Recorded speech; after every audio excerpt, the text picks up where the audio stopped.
Only 6% of people affected with COVID need hospitalization.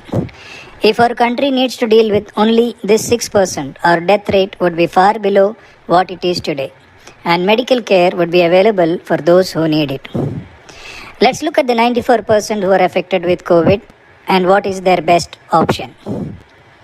You are tested positive and you have either no symptoms or very mild symptoms, like a cold, cough, fever, body pains, weakness. This means that your immunity is working well against the virus and keeping it under control. And in a matter of 1 week to 10 days, all these symptoms will settle down.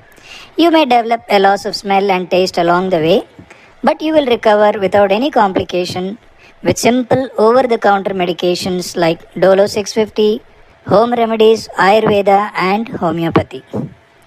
Be in constant telephonic touch with your family doctor. Keep him informed on a daily basis.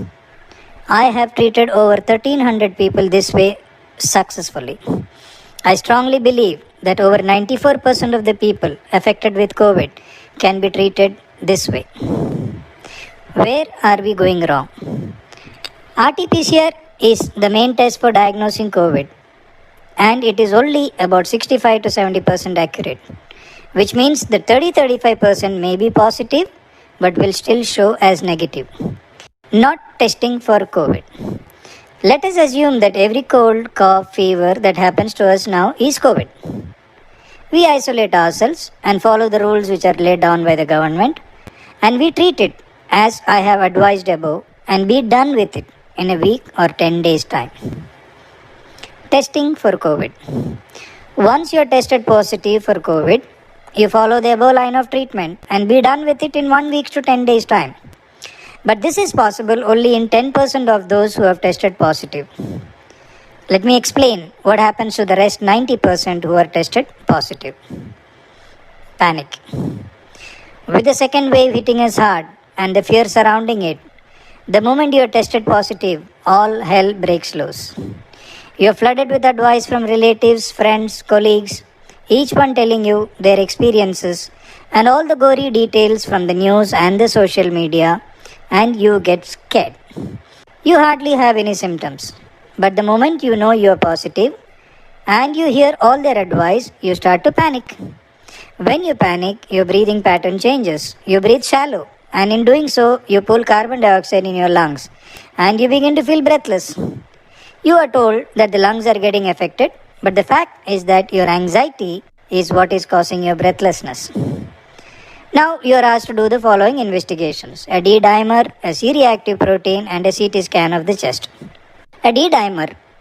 Elevated levels of D-dimer are associated with any inflammation and any disease activity.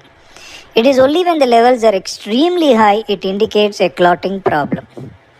C-reactive protein. A high level of C-reactive protein in the blood is a marker of any inflammation. It can be caused by a wide variety of conditions.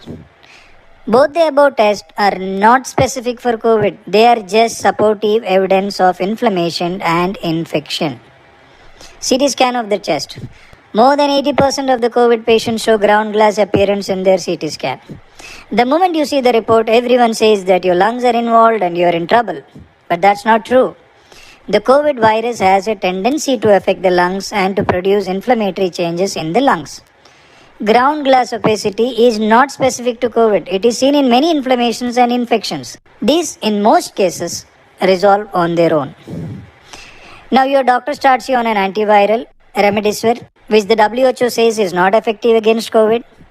Then an antibiotic, and then a steroid is added to the prescription to be on the safe side.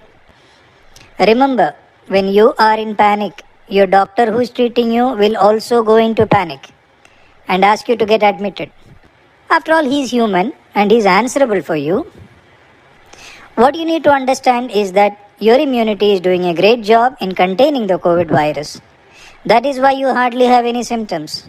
All these medicines are very strong and have a lot of side effects. When you consume these, they together crush your natural immunity, which is doing a great job, and you begin to get worse. Your condition deteriorates and you end up in the hospital. The medical system is doing its best, but it is overwhelmed and in the process of collapsing. You need to use your common sense and logic and decide which way you want to deal with the COVID when you get affected by it. The authorities are now saying that COVID is spreading through the air and not a droplet infection anymore, which means the spread is very fast. The way the second wave is hitting us, the chances are that most of us at some time or the other is going to get affected by the COVID. And by then, we need to be ready with our choice. By choosing option 1, there is a high chance that you will be done with the COVID without even realizing that you had COVID. You will not invite panic and unnecessarily stress and hospitalization. You will not unnecessarily block hospital beds and leave them to the 6% who truly needs them. The choice is yours. Take care.